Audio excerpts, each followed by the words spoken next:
Salut les marques, salut les smarts, salut le peuple de Catch-Up. Bienvenue dans notre podcast qui transpire le catch. Chaque semaine, les chroniqueurs de la team Catch-Up vont passer au crible l'ensemble des shows de la WWE et consorts. Je suis Papy. J'ai enfin réussi une intro sans me tromper. Et pour fêter ça, du coup, je suis accompagné d'un roi de la tromperie. Non, c'est pas ça qu'il fallait dire. Oups, Géliel, bienvenue sur le plateau. Eh ben, merci Papy pour cette intro de qualité et sans erreur. C'est vrai qu'on a eu pas mal de remarques, etc. Très, très injustifiées. Enfin, moi, j'ai toujours trouvé que c'était très injustifié, les remarques qui étaient faites. Et donc, une belle intro pour un beau SmackDown que nous allons voir, mais pas que. Mais pas que, parce que, chers auditeurs, gros chanceux que vous êtes, vous allez pouvoir vous coltiner une double review, puisque c'est un super catch-up qui s'annonce. Et oui, c'est les grandes vacances. C'est plus compliqué d'enregistrer, donc du coup, on double plaisir, parce qu'en plus, il y a eu des choses qui sont passées. Quelqu'un m'a dit, c'était des shows historiques. Voilà, je le dis ça comme ça. Est-ce que Ah tu es oui, prêt, clairement. Gilles, pour démarrer? Ah oui, surtout sur deux shows historiques comme ça. Il n'y a pas à tortiller. C'est parti. C'est parti, mon kiki, et c'est parti où? C'est parti au Canada, puisque nous allons avoir deux shows canadiens, avec un premier SmackDown qui se passe où? À Calgary, Canada. Calgary, de mémoire, c'est la ville des Hearts, si je dis pas de bêtises. Et donc, nous avons droit à un show où c'est Natalia qui commence, mais non, c'est pas Natalia. Ouais, c'est bon, on va mettre des vraies filles, des vraies championnes, puisque Des vraies catcheuses. le show démarre à peine qu'on a Charlotte Flair versus Asuka qui se mettent directement sur la figure, et pas que sur la figure, puisque c'est un match comme ça, un match gratuit et gratos à la télé, hein. On s'est dit à Calgary, ils aiment bien le catch féminin, on va leur donner de quoi manger. Et donc, du coup, on démarre directement, tiens-toi bien, Gilles, par 9 minutes 01 de catch. 9 minutes 01 de catch féminin directement non lancé gratuit, surprise. Et donc, un match très, très équilibré entre deux filles, qui est dont l'histoire entre les deux remonte, hein. On n'oublie pas que Charlotte est la première à briser la stricte d'invincibilité de Asuka. Et un match qui ne va pas se terminer, puisque au cours du match, qui apparaît? Qui est là? Eh bien, la musique d'Io Sky. Puisque, rappelez-vous, Io Sky est la nouvelle championne. Et oui, elle a pris la ceinture d'Asuka, justement. Enfin non, en technique, elle On l'a est en pris à cachet. Bianca qui l'a pris d'Asuka. Voilà. Oui, c'est ça. Lors de SummerSlam. Et donc, Io arrive. Elle n'est pas toute seule. Elle est suivie de Bayley et de la boiteuse Dakota Kai. Elles se mettent autour du ring. Enfin, surtout Bayley et Io, hein. Dakota, elle s'approche absolument pas du ring. Je pense qu'au moindre coup, elle perd sa jambe. Et donc, du coup, Bayley distrait un peu tout le monde. Ça permet à Asuka de mémoire de placer un roll-up sur Charlotte, mais Io Sky intervient, nous fait un double dropkick depuis les cordes, qui fait donc le fameux non contest que j'ai annoncé. Et les damage control se jettent ensuite sur Asuka et Charlotte, les tabassent et puis rentrent tranquillement en coulisses. Voilà, j'avais râlé sur mon électro du fait que le champion n'avait pas ouvert la soirée. Là, on a un petit peu fait ça finalement sur SmackDown avec la championne qui a ouvert la soirée, mais de manière un peu détournée, de manière un peu en loose day. Géliel, qu'est-ce que tu en penses de cette entrée en matière? Écoute, pour aller dans ton sens, effectivement, on n'a pas la championne qui ouvre, mais on a quand même un bon niveau avec Charlotte Flair et Asuka qui ouvrent. Donc bon, enfin, ce sont quand même deux valeurs sûres à la WWE. Par contre, je redis ce qu'on avait quand même constaté sur les matchs précédents. Je trouve pas qu'il y ait une alchimie folle entre les deux. C'est pas génial, quoi. Il y a d'autres affrontements que Charlotte ou Asuka ont fait par ailleurs, qui ont été beaucoup plus intéressants. Même si on a quand même 9 minutes, tu l'as dit, d'un bon catch, mais avec pas cette étincelle. Enfin, moi, en tout cas, j'ai pas trouvé cette étincelle dingue dans le match. Intervention de Io Sky, effectivement, avec tout le match contrôle derrière elle, et Dakota Kai qui finalement, bien que blessée, reste présente malgré son intervention courte à SummerSlam. Elle reste présente. Et puis finalement, c'est elle qui provoque, Io Sky qui provoque effectivement le no contest sur Charlotte Flair et Asuka. Le brawl à l'issue. On a Asuka et Charlotte qui se prennent toutes les deux le damage control. Elles sont toutes les deux sans ceinture. Damage control avec Io Sky et la ceinture. Il y a peut-être des choses qui sont en train de s'écrire là, comme ça, sous nos yeux. Je ne sais pas trop ce que ça va donner, mais en tout cas, c'est assez intéressant. une ouverture qui est assez sympa dans le sens où c'est pas systématique qu'on ait une ouverture par défi et que ce soit plutôt intéressant. Donc, j'apprécie cette ouverture et ce risque pris par la WWE. Donc voilà. Pour moi, Très ça m'allait. bien. Et ben moi, je t'avoue qu'un peu comme toi, j'étais pas forcément dans le match, mais je pense que c'est parce que le match est vraiment venu comme un cheveu sur la soupe avec. On arrive dans le show, le match commence. Ok, il n'y Ouais, a ouais. pas de. Absolument même pas un petit micro, même pas une petite phrase pour dire pourquoi il se tabasse directement le match. En revanche, je pense qu'ils l'ont joué assez finement en faisant attaquer Io Sky et afin d'éviter qu'elle ait trop d'acclamations, puisque c'est un peu le souci là, notamment à SummerSlam. Ils ont voulu trop la récompenser, du coup, bah, la heel, elle se faisait acclamer. Donc c'était mal joué. Là, par contre, elle est sortie sous les sifflets, donc je pense que c'était assez finement joué.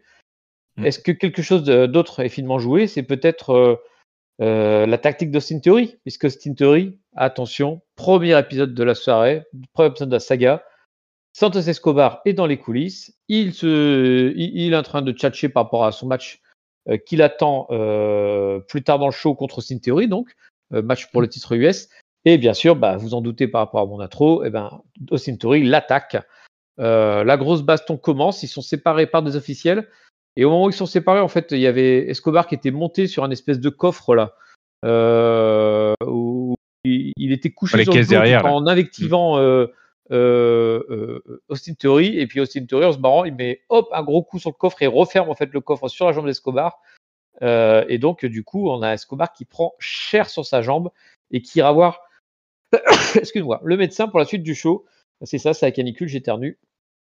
Et donc, un Théory qui commence déjà sa soirée en attaquant Escobar. À ce moment-là, est-ce que tu te dis, ça sent pas bon pour Escobar? Disons que c'était assez violent, donc du coup on se pose des questions. C'était pas une espèce de petit affrontement pré-match, c'était vraiment assez violent et voilà, donc ça sème un peu le doute. Après, ça va être un fil rouge, hein, puisqu'on va retrouver un petit peu par la suite, puisqu'il y a le match annoncé. On va voir ce que ça va donner, mais voilà, il y a les prémices de la suite qui est racontée ici. Austin Theory est très bien dans son rôle de heel, il y a pas grand chose à lui reprocher là-dessus. On va voir comment ça va avancer, on va y venir. Mais en tout cas, moi, ça me va bien que Austin Theory vienne attaquer en bon heel qu'il est, backstage, Santos Escobar pendant qu'il parlait avec la petite Kayla Braxton. Eh oui, saleté de heel. Et à propos de saleté, magnifique transition, nous avons un match dans la foulée de 9 minutes 49 qui sera de mémoire, je vérifie, hein, je dis de mémoire, mais je vérifie en fait, qui est, je confirme, le match le plus long de la soirée, puisque nous avons attendu par les foules un AJ Styles versus Karrion Kross. AJ Styles accompagné de machin et Karrion Kross accompagné de bidule. Et donc, je n'ai pas envie de le raconter. À la fin, AJ Styles gagne. Voilà. Est-ce que tu as quelque chose à dire? Non, si ce n'est que il va falloir faire quelque chose. Enfin, de mon point de vue, il va falloir faire quelque chose pour Karrion Kross qui est enfermé dans un rôle qui ne me plaît pas. Je ne sais pas si ça plaît à beaucoup de monde. Son duo, a priori, avec Scarlett marchait pas mal par le passé dans une autre. Je crois que côté NXT, ça marchait plutôt pas mal. Là, je trouve que il était déjà venu dans le roster principal. Ouais, ça marche pas. Il a un rôle de heel, mais en même temps, il est tout le temps. Il gagne jamais de match clean. C'est tout le temps Scarlett qui le fait gagner. Et en plus là, il gagne plus. Donc voilà, je trouve que ça va pas, ça marche pas. Donc le match était pour moi assez oubliable en plus. C'est pareil, j'ai pas trouvé que ça ait hyper bien fonctionné. J-Style gagne à la fin, donc vraiment où va Karrion Kross, je sais pas du tout. C'est pas du tout. Ce qui fait peur, Et c'est que sur la fin, donc on voit AJ Styles qui repart avec tout le aussi, d'ailleurs, les Gallows Anderson qui étaient en coulisses et puis qui sont juste venus pour célébrer. Et les aussi qui repart dans la coulisse et il y a Karrion Kross qui les regarde depuis le ring et là tu as les commentaires Michael Cole de mémoire qui dit attention, ça n'est jamais fini tant que Karrion Kross a dit que c'était pas fini. Donc je crains que malheureusement ce soit une prophétie, ouais. un spoiler de la part de Michael Cole. On n'en a pas fini avec ce match-là. Joie. Ouais. Pas grand-chose de plus à dire, effectivement. Je suis aussi extatique que toi. Voilà, extatique aussi de théorie, il était bah oui, parce qu'il retrouve Cathy Kelly, puis il lui dit «Ah! Je lui ai pété sa jambe à Santos», enfin c'est même pas il dit même pas: «Je lui ai pété la jambe», il dit: «Oh bah, pauvre Santos, il s'est fait mal. Oh bah non, j'étais chaud là, j'avais envie de faire match titre US, puis tout le public qui était là pour au Canada, mince, ils vont rater un match au titre US et comment c'est possible ça?» Puis tu as Rey Mysterio qui débarque, un grand copain de à la famille, Oui, il fait: oui. «Ah, t'inquiète pas, Santos Escobar, il va catcher, t'inquiète». Voilà. Rebondissement, Santos Escobar serait clean pour catcher ce soir. Je ne vais pas te demander ton avis là-dessus parce que ce n'est pas encore fini et on en reviendra plus tard pour la Et oui, fin. et oui. Entre-temps, un segment avec quelqu'un qui a une place importante dans ton cœur, je pense, un certain Mhm, Edge, mhm. qui arrive, surprise, puisqu'en fait, Edge est annoncé pour la semaine prochaine. Il est annoncé pour la semaine prochaine à Toronto, sa ville natale. De mémoire. Et là, on a Calgary et il est déjà là, à Edge. Bah, il dit bah, les gars, et ouais, c'est surprise. Bah, je me suis dit, bah, c'est le Canada, je suis Canadien, bah, autant venir dès cette semaine, ça fait plaisir. En plus, ça fait longtemps que je ne les ai pas vus. Alors, je sais plus, il fait une référence à quoi il fait une référence? C'était au baseball ou je sais pas quoi, bref. Alors, il cite Toronto, il se fait huer en disant non, mais attendez, on est des Canadiens quand même. Ouais, copains, vos copains. Bref, il est Ouais, là pourquoi? Il est là un peu pour nous hyper la semaine prochaine parce qu'il a déjà décidé ce qu'il ferait pour ses 25 ans de carrière. Il va affronter un mec qu'il a jamais affronté et qui est un ancien de la WWE. Alors moi, je sais pas pour toi. À ce moment-là, je me suis creusé la tête et je trouvais pas parce que je me suis dit, putain, un mec qui est là depuis longtemps et qui n'a jamais affronté Edge, c'est quand même compliqué. Après, c'est ah vrai oui, que oui. Edge est quand même resté 10 ans, 11 ans sans catcher. Donc il y a eu toute cette période-là où ce mec, en l'occurrence, ce mec mystère avait fait sa carrière du coup pendant ces années-là sans Edge. Et donc Oui, ce mec en question, qui c'est un pas canadien, c'est un Irlandais, c'est Sheamus. Et donc Edge nous raconte comment en fait, il avait, comment, Sheamus est à l'origine de ce retour entre les cordes puisque, lors de son arrêt très, très long, Edge avait profité pour faire un petit passage sur la chaîne YouTube de Sheamus où ils avaient fait une espèce de petite descente en VTT à 2 et au cours de laquelle Edge était bien banané la tronche et en se pétant la gueule, il s'était dit: «Bah, en fait, si je suis capable de prendre une chute en VTT, je suis peut-être capable de prendre une chute en catch». Donc début de la réflexion. Ensuite, il se décide à revenir, il dit: «Bah tiens, je vais appeler mon copain Sheamus pour me chauffer avant le Royal Rumble» et il s'était chauffé avec Sheamus et il s'est dit: «Bon, si je résiste à Sheamus, je peux résister à peu près à tout ce qui se passe dans le ring, d'aujourd'hui» et donc ça a motivé sa décision de revenir dans le catch et il a aussi du coup, dit à Sheamus, il a appelé en disant: «Bah Sheamus, viens mon gars, je te lance un défi pour la semaine prochaine, je veux que ça soit toi mon adversaire des 25 ans. Est-ce que tu es d'accord?» Donc, musique, Sheamus qui arrive, heu, qui se marre un peu. Alors, il de mémoire, alors oui, c'est ça. Après, il se charrie un peu en disant: «Bah, j'ai chacun un petit montage vidéo l'un de l'autre». Donc du coup, ouais, il y a Sheamus qui montre je sais plus si c'est une photo ou une vidéo en fait de Edge qui montre sa blessure suite à la chute et en fait, il s'était blessé aux fesses. Donc on le voit baisser oui. son calbut, devant la télé. Donc il est un peu gêné en disant: «Non mais attends, Sheamus, tu sympa mais je baisse mon calbut de la télé là». Et Sheamus il fait: «Non mais attends mon petit gars, t'as quand même fait bien pire, hein, devant la télé». Bref, Ouais, et donc c'est ça. Edge bien sympa lui dit: «Bah attends, moi aussi j'ai une belle un beau dossier sur toi».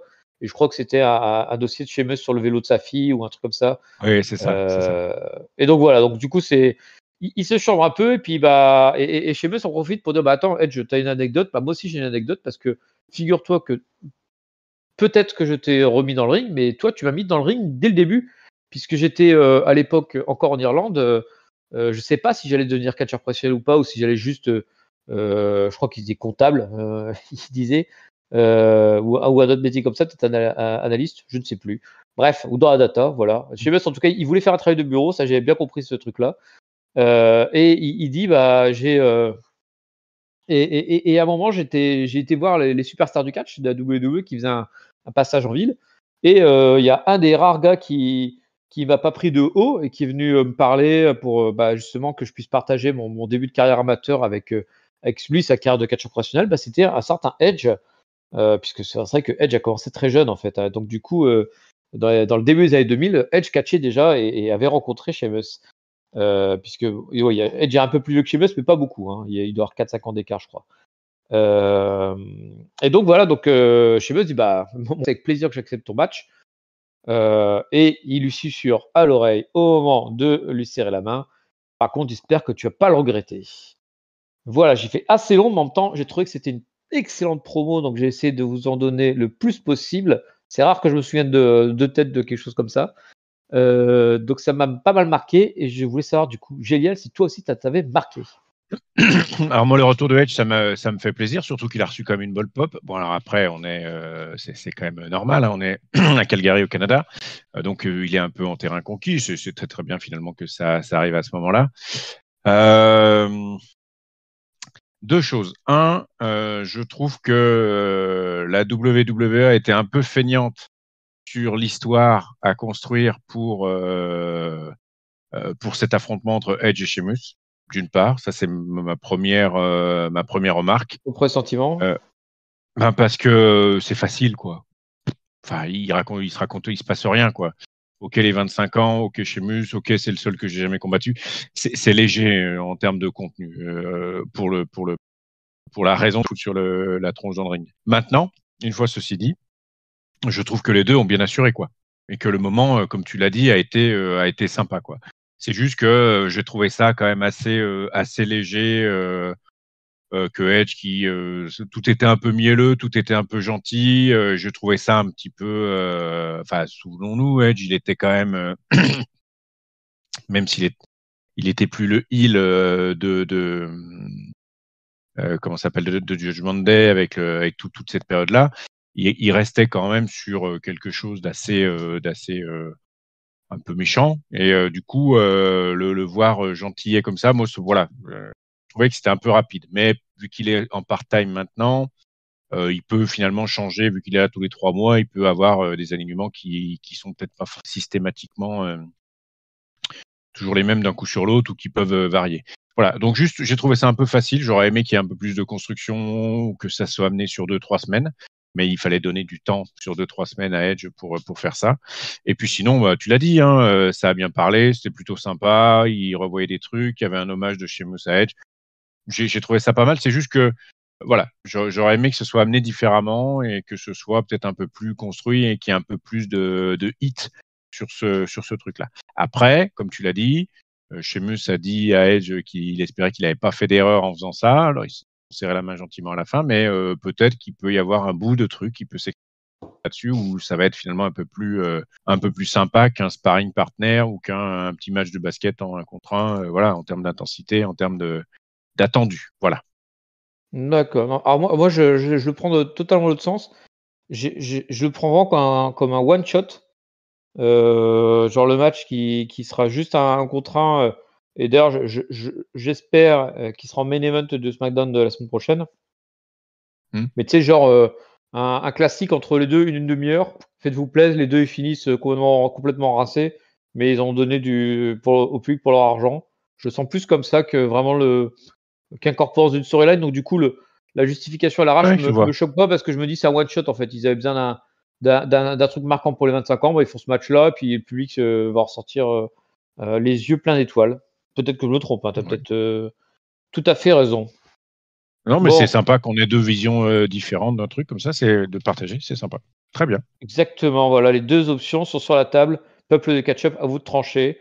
Et un gars qui va trancher dans l'art, c'est LA Knight, puisqu'il affronte celui qu'il appelle l'oncle Phil, puisqu'il affronte Top Dollar et qui bat Top Dollar en, j'ai eu le temps ou pas? C'est moins de 2 minutes ça? Ah non, 2 minutes 02. Oh! Belle performance. Et puis voilà, et à la fin, il sort un micro, il sort 2-3 phrases et puis c'est les Knights en fait, hein. Les Knights, c'est des matchs pas passionnants, 2 secondes de micro à base d'insultes et le public est ravi. Un avis là-dessus? Ouais, je sais pas si on voit pas déjà les limites de LA Knight, quoi, hein.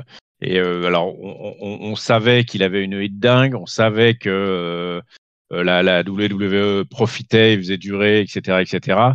Maintenant, je pense qu'il va quand même falloir assez rapidement l'amener là où ils veulent l'amener parce que c'était pas génial, quoi, hein. Voilà, entre les entre les promos à base de yeah et compagnie, c'est vrai que tu l'as dit, il n'y a pas grand-chose. Et puis in-ring, on en avait déjà parlé lors du dernier SummerSlam et puis de la Battle Royale où il avait été quand même ultra préservé puisqu'on l'avait pas vu pendant 99% du temps. Ouais, falloir aller vite là-dessus parce que j'ai l'impression que ça s'épuise déjà. Voilà, pour moi. Yes, on en reparlera, je pense, un peu plus longuement sur la partie Raw de la suite des événements pour notre ami LA Knight. Un petit segment coulisses avec le nouveau Hurt Business, Bobby Montesford et Angelo Dawkins. Bon, voilà. Ils vont faire du business et ça va heurter. Mais bon, Ouais. un qui heurté. Non, mais franchement, il n'y a rien à dire. Il se passe rien pour l'instant. Je ne vais pas non plus épiloguer. Oui, t'as raison. Mais Oui. un qui heurté, c'est qui? C'est Santos Escobar, on en parlait. Et il est prêt d'entrer sur le ring. Et là, il y a Adam Pearce qui va le voir en disant non, mais bon, ok, t'as été clear pour le match, mais franchement, mon gars, tu t'as vraiment pas l'air bien. Là, t'as dû manger un truc pas frais. Tu tiens à peine debout. Moi, je le sens pas, n'y va pas. Si, gringo, j'y vais y aller. Ok, donc du coup, Santos Escobar fait son entrée. Là, on sent la douleur qui perle sur son Il boit de front. bas là. Hein. Mais il boit de bas, mais pourtant, il veut son title shot et tout. Mais malheureusement, Austin Theory, il n'était pas dans le ring, il était derrière lui. Donc du coup, il l'attaque de nouveau. Il lui explose la jambe. Là, c'est terminé pour Santos Escobar. Et donc, Austin Theory va dans le ring en disant oh bah mince, le pauvre. La soirée qui passe, Santos Escobar. Ah, franchement, je suis désolé les gars. En plus, j'étais en tenue et tout, j'ai la ceinture titre US, j'étais même dans le ring et tout. Oh non, l'arbitre, lève ma main, c'est bon, désolé, hein, j'ai gagné. Hein, c'est pas ça que je voulais vous montrer, mais j'ai gagné, désolé. Et il souhaite donc que l'arbitre le déclare vainqueur, mais non, parce qu'Adam Pearce arrive et fait non, mon gars, là, tu me saoules. Ok, tu fais ton malin, bah tiens, je vais t'envoyer un Rey Mysterio là dans les dents, tu vois ce que ça donne. Et donc Rey Mysterio devient le challenger numéro 1 à Austin Theory pour un match right now. Un match right now pour lequel Austin Theory n'est pas du tout préparé. C'est ce que nous répétera Corey Graves pendant l'intégralité de ces 2 minutes 43 de match. Et oui, 2 minutes 43 de match, vous vous en doutez. 619, le splash et nouveau champion US, Rey Mysterio est champion US. Il a pris le titre à Austin Theory et il s'en va fêter ça avec le reste de LWO. Changement de titre à ce SmackDown. J'avais dit que c'était historique, hein, un Hall of Fame qui gagne la titre US. Vous verrez pas ça tous les jours. GDL, voilà, quoi? Ouais, écoute, moi j'ai bien aimé. Voilà. On nous racontait Escobar, on a eu 3 fils rouges entre les coulisses, entre l'arrivée au ring où franchement on pensait qu'il lui manquait une jambe même tellement il marchait bas. Austin Theory qui arrive et puis finalement le Ray sauveur de tout un peuple mexicain et de la lucha libre qui arrive, qui va faire son match. Alors effectivement, ça n'a pas duré longtemps. Effectivement, il y a eu du 619, mais il y a eu du 619 contré également. Ça a voltigé quand même un petit peu. Finalement, Rey Mysterio qui fait le tomber suite à un dernier 619 enchaîné avec un splash. Écoute, moi ça me va. Je suis client. Je suis client. La ceinture bouge. On se disait il y a quelques récaps qu'on trouvait que, et surtout côté masculin, tout était très figé. Oui. Je suis bien content que la ceinture bouge. Et puis, si ça doit remettre un coup de pompe derrière les fesses de Austin Theory pour aller le chercher, il a le talent pour aller la récupérer. Ça peut remettre un coup de boost à la LWO. Voilà, je trouve que ça amène pas mal de nouvelles, une nouvelle dynamique autour de ce titre. Et je trouve ça très bien. Et puis en plus, vu que j'aime beaucoup Rey Mysterio, je suis très content qu'il affiche une nouvelle ceinture, un nouveau titre à son palmarès, déjà long comme un jour sans pain. Voilà. Exactement. Je te rejoins complètement. Franchement, là, je ne cache pas à nos auditeurs. Là, on enchaîne du bon. Là, on a eu Alors, je fais la petite parenthèse polie sur LA Knight, hein, on s'en fout un peu. Par contre, on a eu Edge et Sheamus. Là, on se tape l'histoire au titre du titre US avec la surprise de la prise de titre de Rey Mysterio. Et là, je me dis, oh purée, là, on est sur du bon.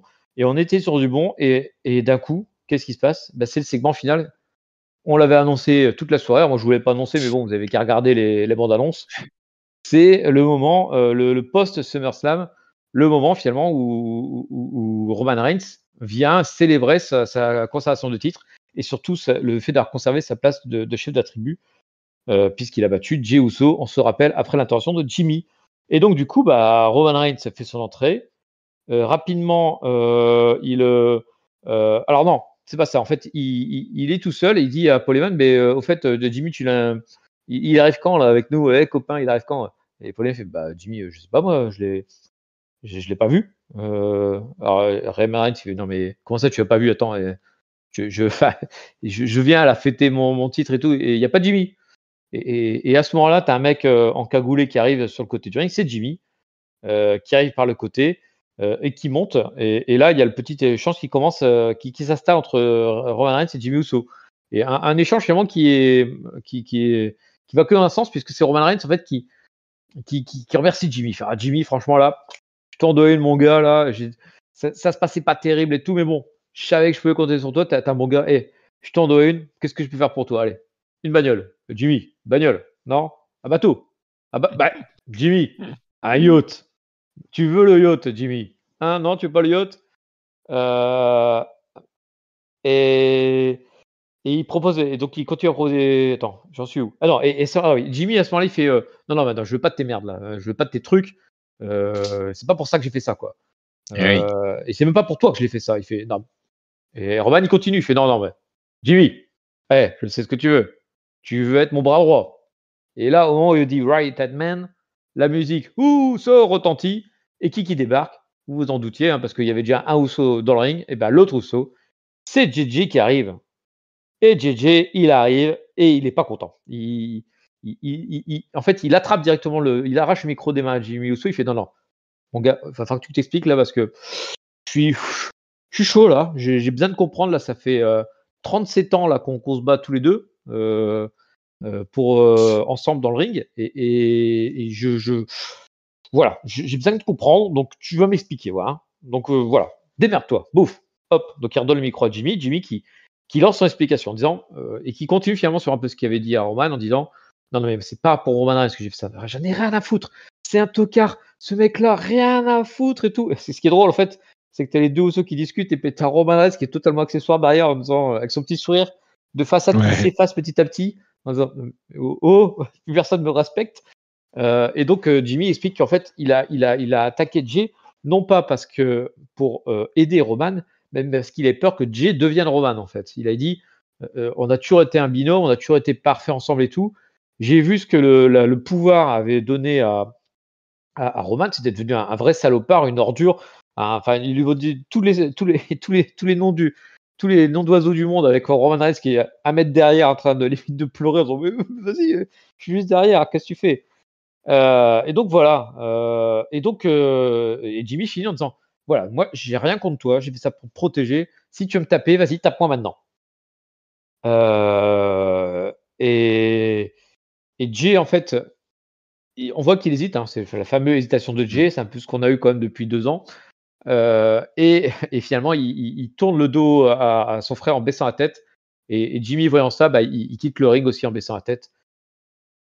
Il y a quelque chose de cassé avec mon frangin. Et là, donc là, Roman Reigns, il revient avec son petit rire, son nouveau rire là, qu'il nous sort à chaque fois maintenant. En disant hey, vas-y, Jay, t'es vraiment un loser et tout. T'es vraiment qu'un tocard et tout. Alors maintenant, t'as emmerdé, c'est moi le maître, donc tu vas manoler Jay tout de suite. Et là, ce qui devait arriver arriva. Super kick dans les dents de Roman. Solo, il fait quoi? Solo attaque, il se reprend un super kick aussi. On toute la bloodline par terre. Et Jay interpelle son frère en disant non, Jimmy, attends, mon gars, attends. C'est bon, j'ai décidé de ce que je voulais faire. Donc il descend, t'as Jimmy qui l'attend, qui lui ouvre les bras en disant ça y est, Jay, mon pote et tout. Puis un troisième super kick dans les dents. Tout le monde par terre. Jey Uso se rapproche de la caméra et nous dit moi, Bloodline, terminé. Et là, le spectateur que je suis dit enfin. Puis il fait moi, SmackDown terminé. Et là, le spectateur que je suis me dit, ouh, c'est intéressant. Ah oui. Il va aller à haut, le Jay là. Là, ça devient intéressant. Et Jay n'a pas fini puisqu'il conclut en disant, moi, la WWE terminé. Et là, extinction de la lumière. Fin du segment. Jey Uso a mis tout le monde par terre. Jey Uso m'a mis par terre en annonçant son PLS. départ de la WWE. Jéliel, voilà. Est-ce que toi, tu es aussi par terre face à ce segment final? Ah ouais, bah évidemment. Et pourquoi? Bah parce qu'ils ont encore été. Enfin, ils nous amènent encore sur autre chose, quoi. C'est qu'on.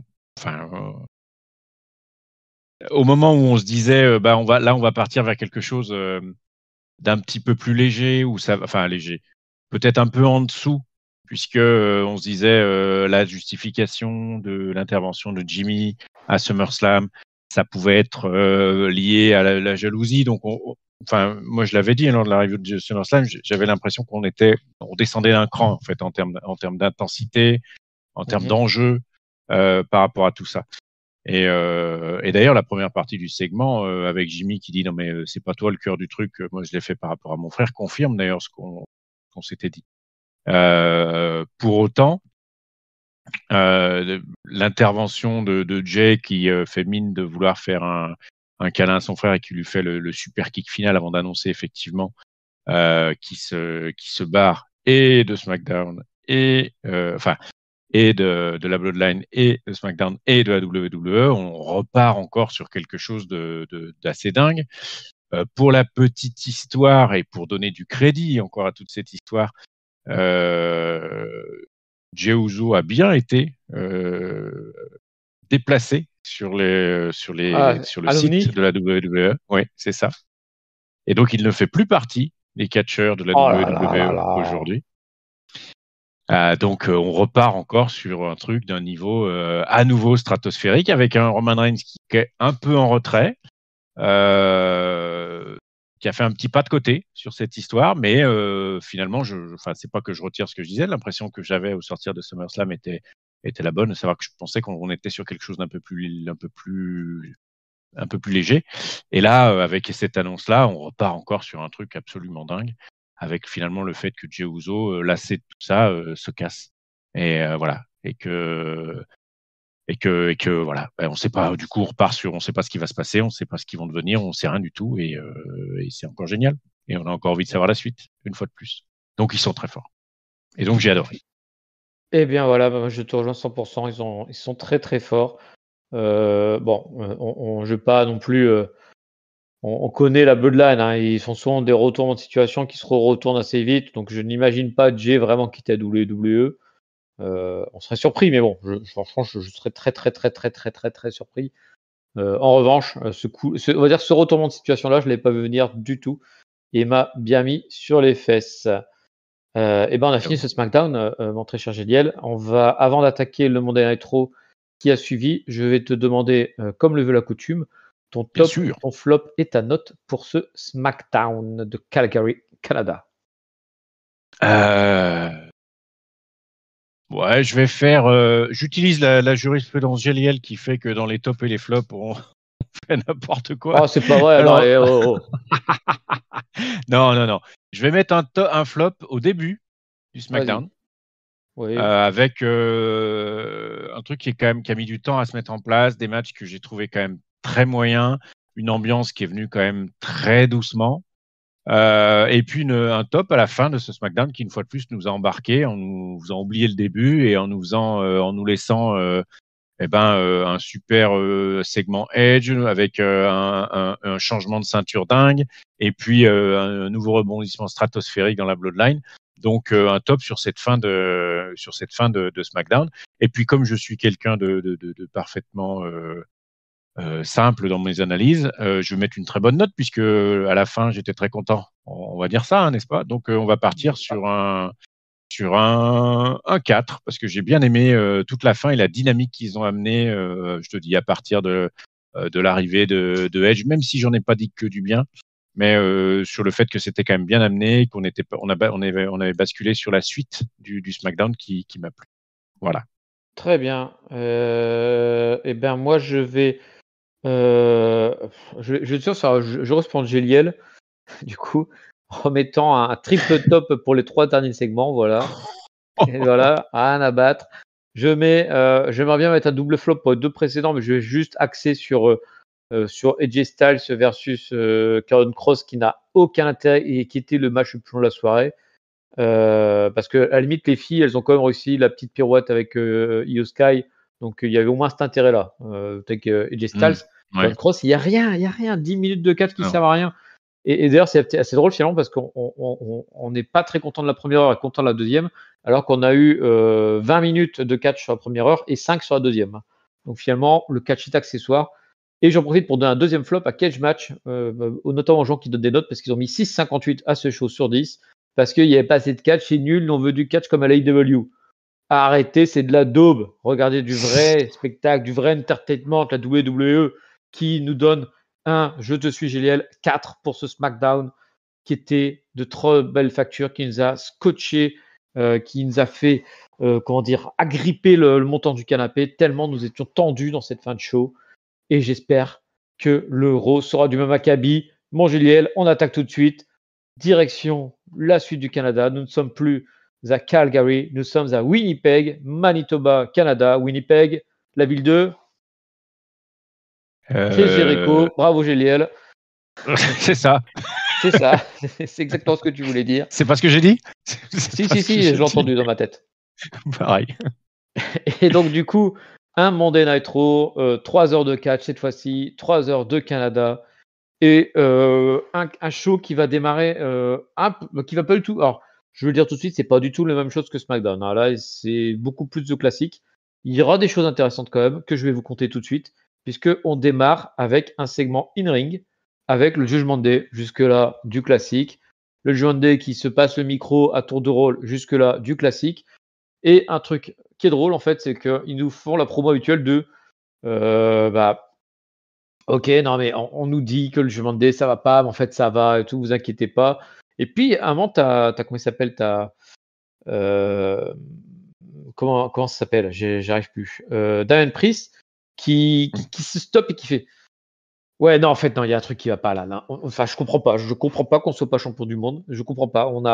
La semaine dernière, on avait tout. On avait coincé le ring. Finn, il avait juste à conclure. Je comprends pas. J'avais tout fait. Et puis merde, j'arrive pas et tout. Et je comprends pas, bordel. Donc t'as Rhea qui fait non, Damian. Comme souvent d'ailleurs, quand ça fight un petit peu, t'as Rhea Ripley qui fait tout de suite les grands yeux en disant non, hop, on ne se fight pas.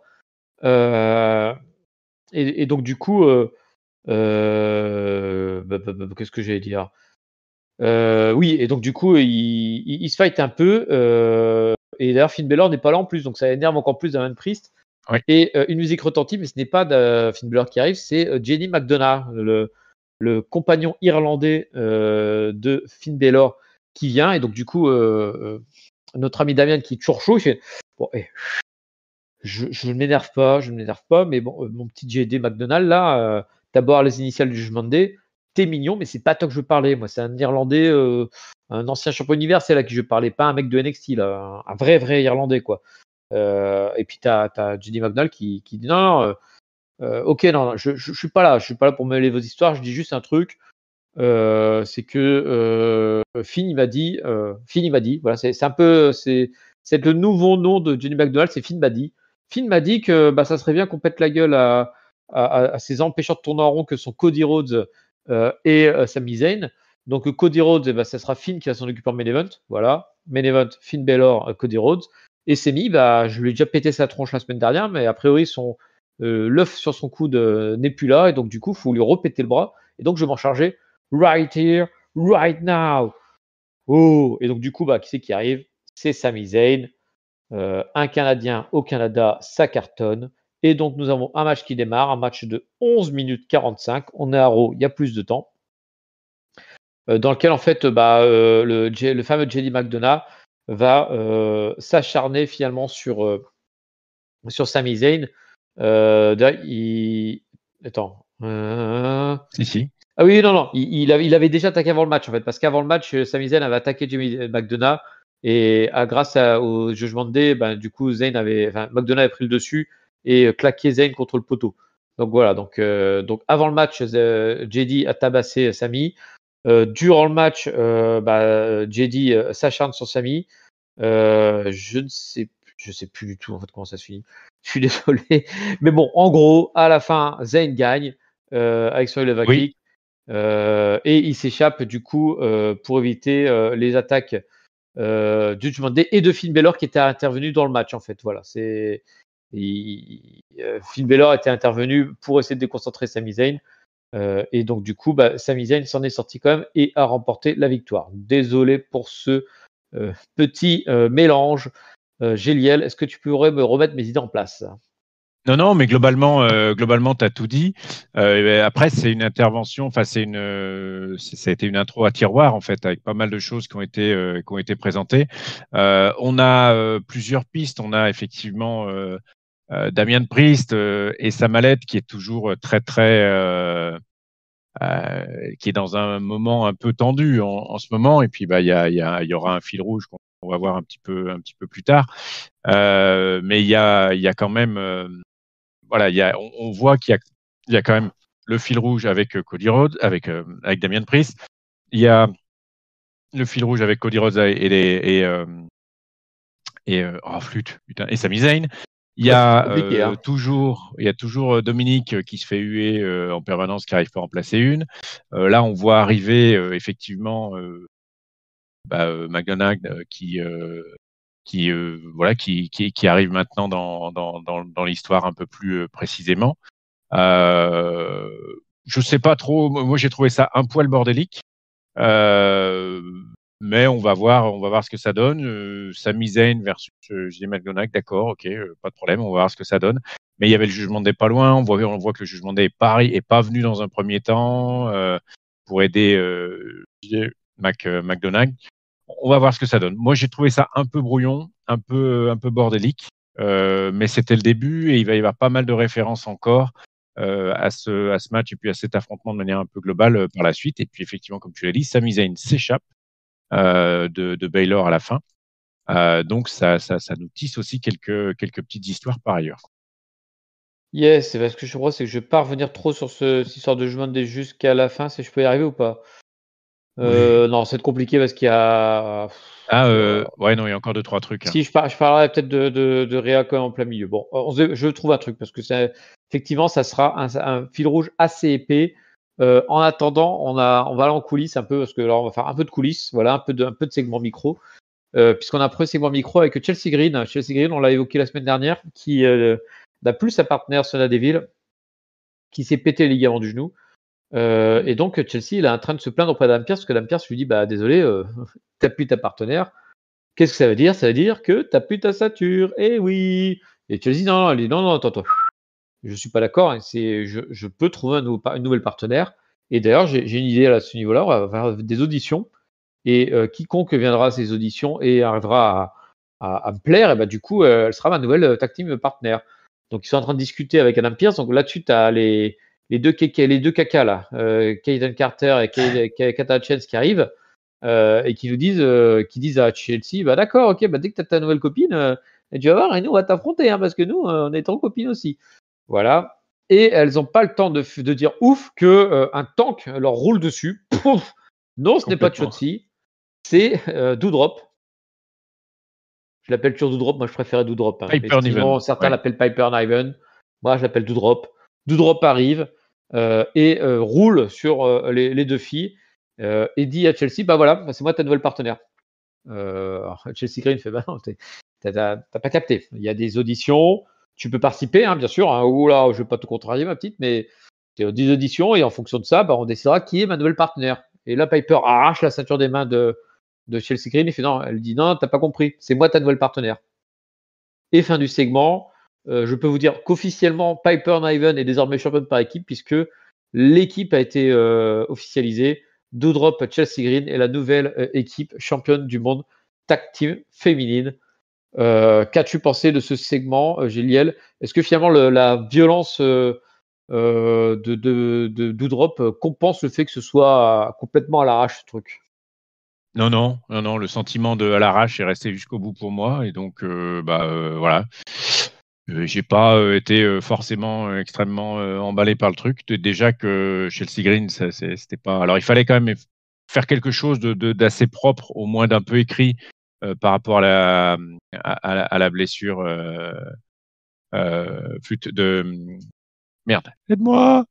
De quoi? Sonia Deville. Ah, la blessure de Sonia Deville, donc il fallait faire quelque chose et ils l'ont fait, donc bah ok, rien à dire. Mais c'était vraiment très très bordélique de mon point de vue, donc ouais, on va voir ce que ça donne. On va voir ce que ça donne. Mais bon, retour de Piper Niven, donc pourquoi pas? Pourquoi pas? Pourquoi pas? Pourquoi pas? Et puis ça sent comme les grands segments backstage avec l'équipe totalement dysfonctionnelle entre la grosse brute et la fille qui parle beaucoup. Je pense que là-dessus, Oui, oui, on va en bouffer. Hein, je et pense. certainement Doudrop qui va faire tout le boulot dans le ring. Préparez-vous. Pourquoi pas? À la limite, ça nous évite un tournoi. C'est toujours ça de prix. On aura Cody Rhodes qui va nous parler un peu du main event, mais on s'en fout, hein, on est d'accord. C'est Cody, il est là pour nous endormir. Gunther, par contre, est arrivé et il a décidé de se mettre debout sur la table des commentateurs pour nous dire que, bah, figurez-vous que il est content parce que lui, depuis qu'il a démarré le catch, voilà, il est jamais venu au Canada. Il a jamais catché au Canada. Et donc du coup, bah, il est content d'être arrivé au Canada parce qu'il voulait voir ce que ça ressemble. Et puis, bah, une fois qu'il est venu, bah, il s'est dit c'est pourri le Canada, ça pue, un peu comme Chad Gable d'ailleurs, mon futur adversaire, dont il a un parcours olympique tout à fait respectable, mais bon, c'est nul, c'est ridicule, voilà, hein, ce truc-là. Et donc il est coupé par le chouche de Chad Gable, Un long qui chouche, chouche hein. pas que des glaçons, Ouais. puisqu'il va nous dire, il va un peu contredire Gunther et s'attaquer surtout à ces deux gars-là en disant, je sais plus, bref, il dit aux autres que c'est de la daube et que notamment Vinci avec sa tête de chauve, là, il y a qu'à venir dans le ring et puis il va prendre une leçon de catch.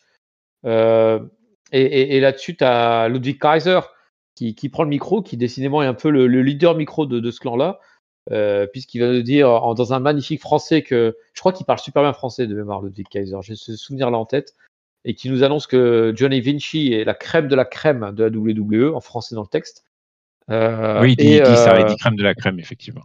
Ouais. Et ensuite, il reprend sa petite dragouille sur Maxime Dupri en disant hey, ma cocotte, je te rappelle ma proposition. Si tu veux pas être avec un nain et un gros, tu as la classe européenne là qui t'attend. La Et il classe savoir américaine. la classe européenne, hein, la classe allemande, Deutsche Qualität. Euh, et du coup, il se prend une bonne gifle de la part de Maxime Dupri. Mérité. Et ça s'est conclu ce segment que je vais directement enchaîner par la suite, si tu le veux bien, puisqu'on a un match, donc comme annoncé entre Chad Gable et Giovanni Vinci, un match très compétitif, parce que Giovanni Vinci, il parle pas, mais c'est quand même un sacré mec dans le ring, un sacré gaillard, c'est un mini Cesaro, hein, clairement. Et d'ailleurs, ils reprennent les mêmes termes que Cesaro, ils disent que c'est au poids le mec le plus fort de la WWE. Ce que je veux bien croire, parce que Giovanni Vinci fait des trucs d'assez spectaculaires. Alors 5 minutes 5, je le voyais beaucoup plus long le match. Mais en tout cas, match plaisant et à la fin, au sortir duquel Gable nous fait comment s'appelle Ça German souplesse. Suplex portée là, Ouais. qui finit avec un pont Maintenu. Ouais, ouais. pour la victoire. Son Chaos Theory, je crois que c'est ça le nom de la prise. Et ce qui est bien, c'est que non, je dis une bêtise. Ce qui est bien, c'est qu'en fait, c'est pas fini. C'est pas fini parce qu'on a un match dans la foulée. Désolé, Gilles, tu vas devoir te retenir encore un peu, puisque Gunther est super vénère de la défaite de son bonhomme et dit non, ben, vous vous marrez là, surtout toi, le gros là, bah viens, je vais te péter ta gueule, le gros. Et donc, on a un Gunther assez autiste qui se lance complètement dans la foulée. C'est peut-être pour ça que ça m'a paru plus long le chat de Gable Vinci, puisque 5 minutes 10, donc voilà, même durée pour le Gunther versus Otis à 5 secondes près. Bien sûr, Gunther l'emporte malgré une tentative de Caterpillar d'Otis. Et ce qui est impressionnant, en fait, finalement, c'est qu'au moment où Gunther fait le tomber, 1, 2, 3, il se relève pour célébrer auprès de l'arbitre, mais là, il se fait attraper par derrière par Chad Gable qui lui fait la souplesse la German Suplex portée, et donc un Chad Gable qui est remonté comme une pendule, non pas suisse mais américaine. Voilà, JDL, double match, double ration de catch, de la rivalité, de la faction. Que demander de plus?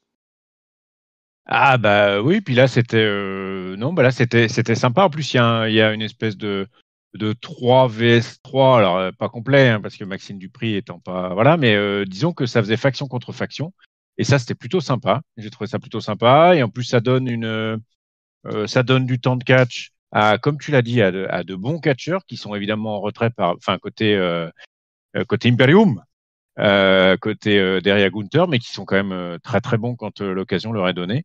Donc c'était très intéressant. Chad Gable, il a un momentum dingue en ce moment, mais il est complètement mérité, quoi. Il nous fait un match assez fou également contre Giovanni Vinci, où il termine avec sa fameuse German Suplex maintenue là.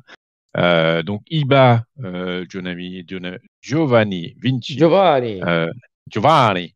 Donc super propre, donc tout va bien. Et puis derrière, on voit bien que Gunther, ça l'énerve, et puis il prend le micro tout seul, et puis il y va, et puis il va défier Otis. Et puis derrière, un partout balle au centre.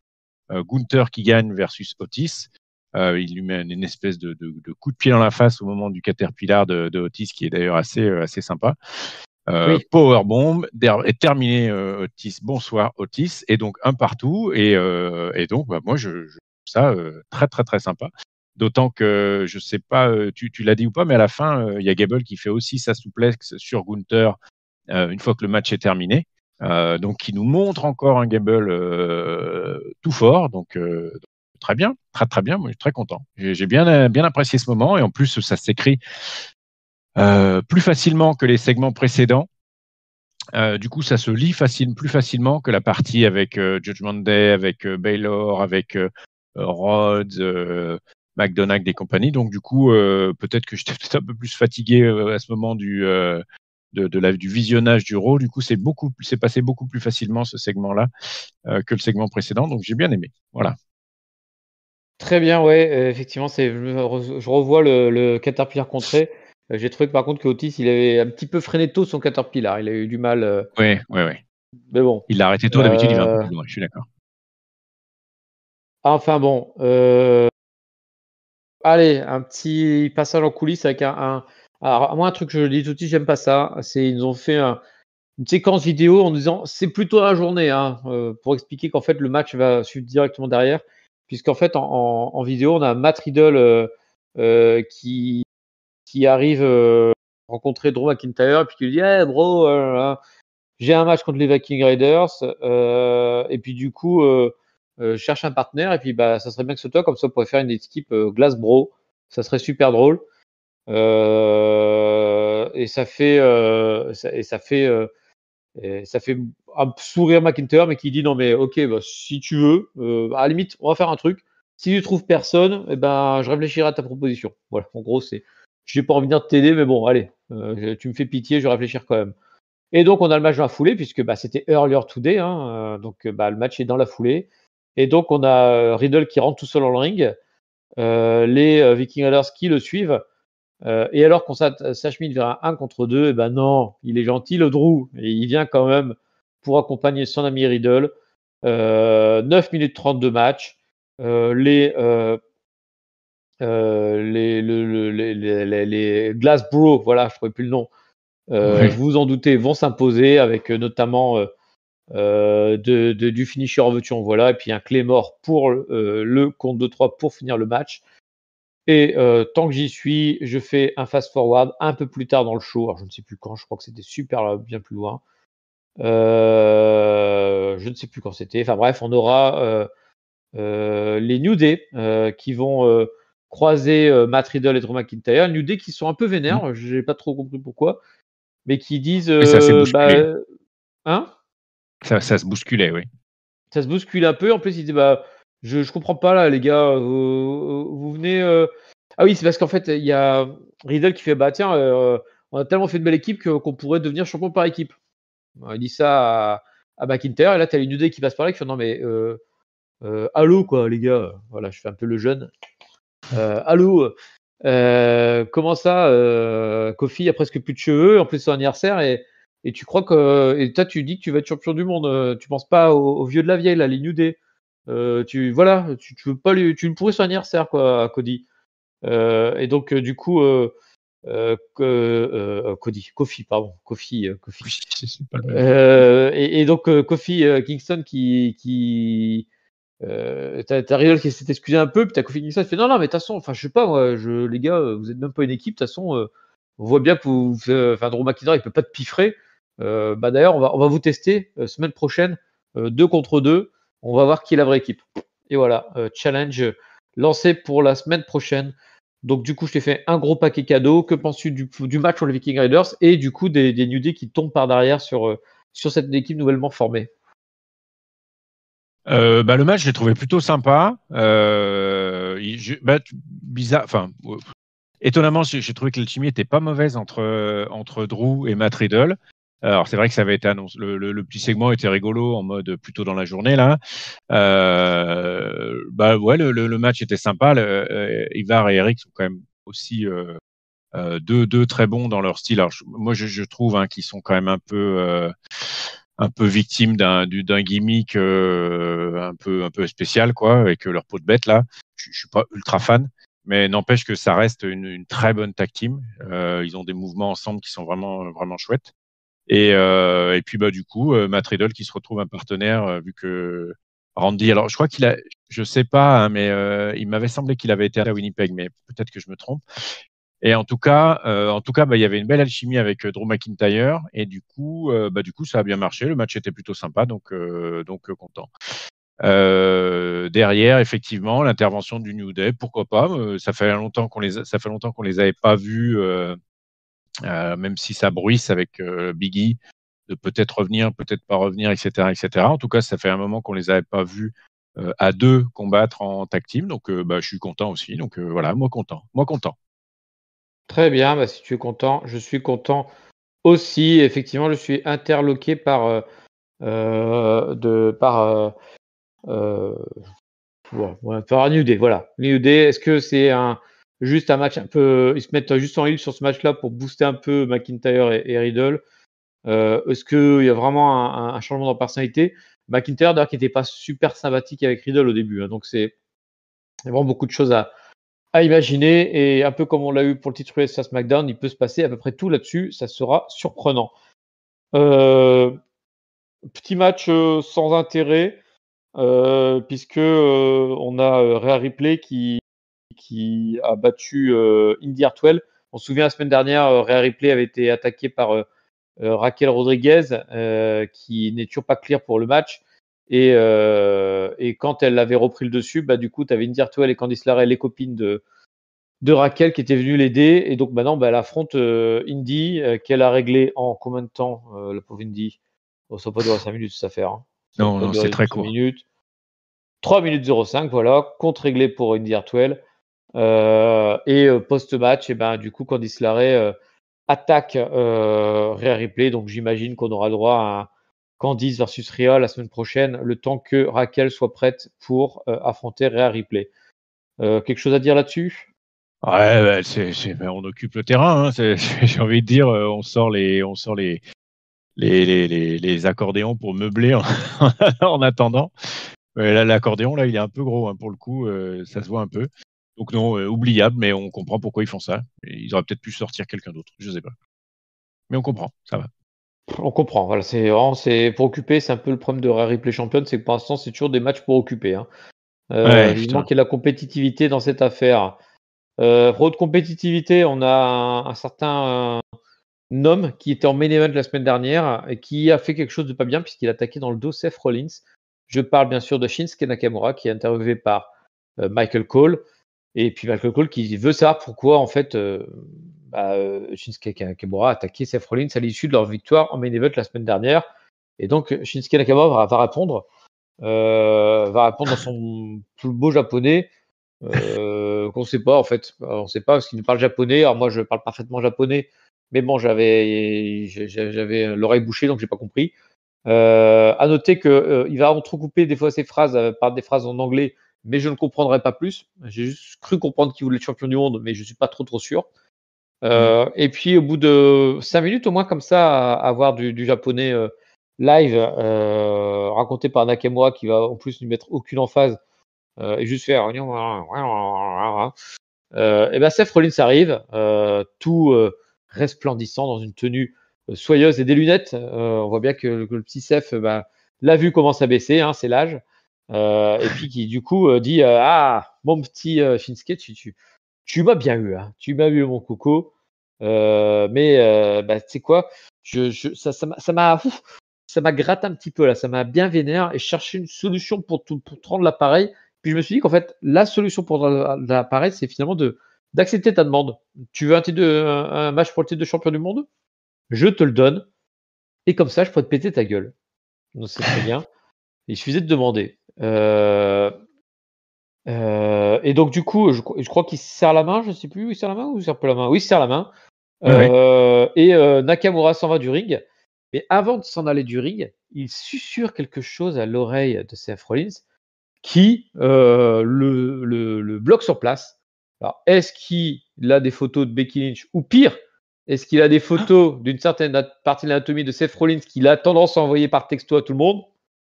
On ne le saura pas. En tout cas, le Seth Rollins, au moins, reprend son esprit, il se retourne et boum, Kinshasa dans sa gueule. Le segment se termine avec un Seth Rollins par terre. Géliel, j'ai envie de te dire, qu'est-ce que tu penses qu'il a dit Shinsuke à Seth Rollins? Et est-ce qu'il lui a dit en anglais ou en japonais? Alors, à mon avis, les quelques mots d'anglais qu'il connaît, il a tout dit. Je pense qu'il a tout donné quand il était sur le ring. Donc, non, il a dû dire un truc en japonais. Au rapport peut-être avec une commande mal livrée ou que sais-je, je ne veux pas savoir. En tout cas, on retrouve un Nakamura. Alors, je suis un peu emmerdé. Je trouve qu'il revient pas trop mal quand même en ce moment. On va pas lui enlever ça quand même à ce pauvre Nakamura. Sauf que il nous fait une promo full anglais, quoi. Donc, enfin full japonais et ça c'est quand même un petit peu problématique, je trouve. Donc, du coup, la foule embarque pas. Hein. On sentait qu'il y avait des gens qui parlaient, ça marche pas bien. Et on comprend pourquoi il en fait pas. Alors après qu'il aille se friter avec Seth Rollins, pourquoi pas. Mais sur la promo en tant que telle, même si on sent bien qu'il revient et on sent bien qu'il veut donner un peu de sens et tout ça, j'accroche pas. Donc qui se fout sur la tronche et puis du coup en se tapant ou en se racontant des saloperies qu'on ne comprend pas et c'est finalement tant mieux. Ce soit une bonne raison, tant mieux. Mais je suis pas évidemment pas fan de la promo de Nakamura, quoi. Voilà. Ouais, non, c'est pas passionnant. Puis de toute façon, encore une fois, j'ai tellement de griefs contre Nakamura que il va falloir qu'il fasse beaucoup pour remonter dans mon estime et c'est pas avec ce type de passage que ça a remonté. Alors, je ne sais pas ce qu'il lui a dit à l'oreille, peut-être qu'il aurait dit un truc intéressant. Moi, je pense qu'il a rien dit. Pareil. Ou qu'il lui a dit je me casse, je vais surfer, je ne sais pas. Mais bon. On saura jamais, peut-être même, mais voilà. Je pense que ce sera c'est l'intérêt du peut-être truc, qu'il c'est qu'on vaudrait sait même jamais. mieux qu'on sache jamais. En Ouais. fait, Voilà, a priori, il lui ça. dit la même chose que l'Undertaker a dit dans l'oreille de Bray Wyatt. Donc bon. Après, on a vu par contre Bray Wyatt, il est parti à la retraite, hein, donc c'est pas super encourageant. Allez, plus sérieusement, en parlant de retraite, je rebondis. Oui. Comment il s'appelle? J'ai arrêté mon truc. Le Bray Miz. Wyatt. Bray Wyatt contre qui Bray est son Wyatt. dernier match? Contre LA Knight. Et LA Knight, qui est-ce qui a révélé avec lui? Le Miz. Et donc, on a le Miz en coulisses qui va nous faire un petit segment micro avec Byron Saxton. Un petit show entre les deux. Byron, il est bon, Byron, hein, c'est un bon gars. Il est typique pour balancer les bonnes phrases. Et donc, du coup, et en fait, Miz va en fait expliquer que Knight c'est un tocard, que c'est pas parce qu'il a battu top 2 là que ça vaut quoi que ce soit, que ça vaut tripette. Et en fait, le petit jeu, en fait, c'est que entre les deux, Miz pose des questions à Saxton et Saxton il répond à chaque fois par yeah, qui en plus est repris par le public, et qui a le don d'énerver en plus le Miz. Et à la fin, il dit tu sais comment ça sera la semaine prochaine? Et Byron Saxton, il veut dire awesome, mais du coup, il répond d'abord à la question est-ce que tu sais comment ça sera? Donc il dit yeah, pardon, awesome. Et voilà. C'était rigolo. Ils sont mignons tous les deux quand ils s'amusent comme ça. Moi, j'ai bien aimé. Ça dure peut-être 30 secondes, mais ça m'a bien fait rire. Et toi, Juliel? J'ai trouvé très sympa. Et puis Saxton sortait un peu de son rôle d'intervieweur, un peu toujours béat quand on lui donne des réponses particulières. Donc, moi, j'ai trouvé ça plutôt bien. Voilà, plutôt bien. Et puis le mise dans son rôle d'outré systématique quand on va pas dans son sens, je trouve que ça lui va bien. Donc, tout allait bien. Tout allait bien pour moi. Et puis, Ouais, on voilà, va voir du coup ce que ça va donner, quoi. Voilà. oui, oui, voilà, c'était dans l'extrême, dans l'outrance, c'était très bien. Mm. Exactement. Yes, allez, quelque chose aussi qui était très bien. Je t'entends déjà dire merci Triche, puisque Oh non! on a eu le match tant attendu au Canada entre Becky Lynch et Trish Stratus. Le match où tout est possible. Tout est possible puisque Zoé Stark a été bannie des abords du ring. Et en fait, c'est le moment où Becky, d'ailleurs, si Becky ne gagne pas, elle devra se tatouer sur tout le corps Thank you Trish, hein, on rappelle la stipulation. Te Sacré retenez bien style. en mémoire la stipulation parce que par rapport à la Ouh fin du là match, là parce qu'à la fin là. du match, eh ben, Becky ne gagne pas. Eh bah oui, double count out, super. Bah oui, parce que les filles, à force de se foutre dessus, l'arbitre a compté à 10, qu'il a compté très vite à 10 d'ailleurs, j'ai trouvé, parce qu'elle ne s'était pas sortie Mm. depuis 10 secondes, que l'arbitre avait déjà fait ah, c'est fini, vous revenez plus, cassez-vous. Donc les filles, eh ben, elles continuent à se battre le long de l'arène. Ça remonte ça s'appelle ça, dans les coulisses, enfin même pas, c'est dans les abords du stade, là où il y a la buvette et tout le bordel. Et puis on n'est plus aux abords du ring, on est aux abords de la buvette. Et du coup, qu'est-ce qui se passe? Eh bien, Zoé peut revenir. Trop forte. J'ai dit que ça durait combien de temps le match? Je ne l'ai pas dit, hein. C'est 11 minutes Tu l'as pas et dit. des cacahuètes, 11 minutes 30, voilà. Et donc du coup, à 2 contre 1, elles prennent le dessus. Euh, euh, Puisque Becky essaie de passer la triche à travers une table, mais l'intention de Zoé l'arrête et Trish va la finir à coups de pompe dans la gueule. Et donc du coup, un peu plus tard, alors qu'elles repartent, toute guirette, Adam Pearce arrive, hein, décidément, en ce moment il travaille beaucoup. Et Mm. Zoé fait j'avais dit, hein, moi c'était banni du ringside, j'étais pas ringside. Hein. Et Adam Pearce ne s'en laisse pas compter et dit ah bon, tu crois ça? Et ben dans ces cas-là, la semaine prochaine, ça sera en cage parce qu'on sait très bien que dans un match en cage, il n'y a jamais d'aide qui arrive pour la personne qui est dans la cage. Voilà, nous en sommes terminés avec ce segment canadio-irlandais. Qu'en as-tu pensé, Géliel? Eh ben écoute, moi j'ai trouvé ça pas mal parce qu'en fait, je pensais pas que ça irait cet affrontement un peu en dehors. Alors c'est vrai que alors, il y avait deux choses. Un, c'était bien amené parce que du coup, ça faisait sens avec la stipulation par rapport à Zoe Stark. Euh, Par contre, non, en fait, j'ai tout. J'allais dire par contre, mais même pas en fait, puisqu'il y a eu le truc sur le bar. Après, non, c'était plutôt pas mal. Alors, il y a eu le 2 contre 1 évidemment, mais c'était toute la finalité de sortir du truc.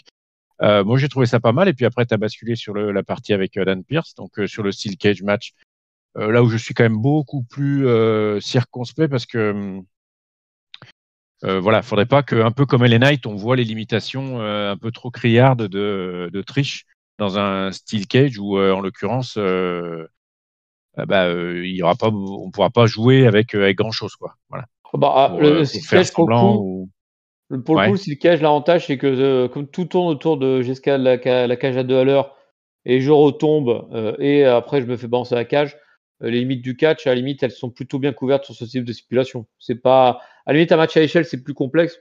En cage, ça sera du brawl, hein. Ouais, ouais, ça se peut. Ouais, ça se peut, ça se peut.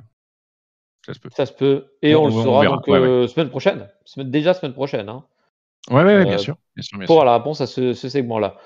On arrive tout doucettement au main event. Je vais vous faire un dernier petit passage avant par les vestiaires, puisque on a l'annonce que